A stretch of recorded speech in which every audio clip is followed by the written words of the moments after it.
We got married in January 1949. Housing was very scarce.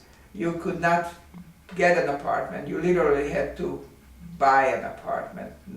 Not a condo type of buying, but you would get just a regular apartment, and the landlord, to keep it kind of legal, I remember we got into one apartment where he said, well, if you redo the floors, you know, to make it shiny, parquet, if you take care of that, you can have the apartment.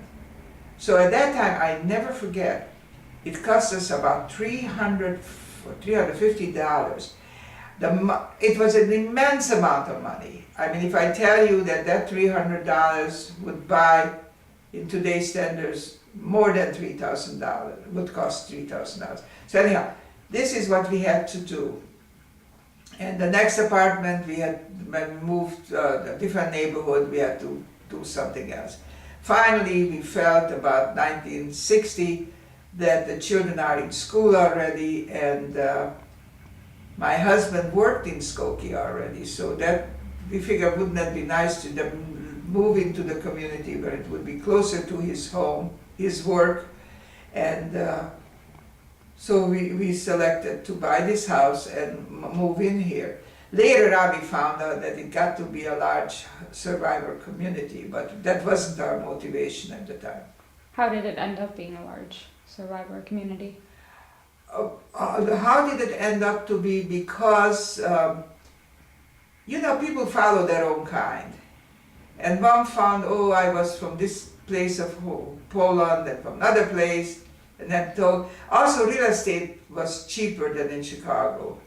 And everybody was vying to have their own home, to build whatever they can, but just to have their own home and not to live. And some of the survivors had it much worse than I, because, for instance, from Poland, they were incarcerated for 5 years, liberated, and then they had nowhere to go. So they were put in displaced person camp, and some of them, for some of them it took as many as 3-4 years afterwards to live in displaced person camps, to emigrate to the States and settle in. So you can well imagine how much they wanted to live in their own home and their own environment.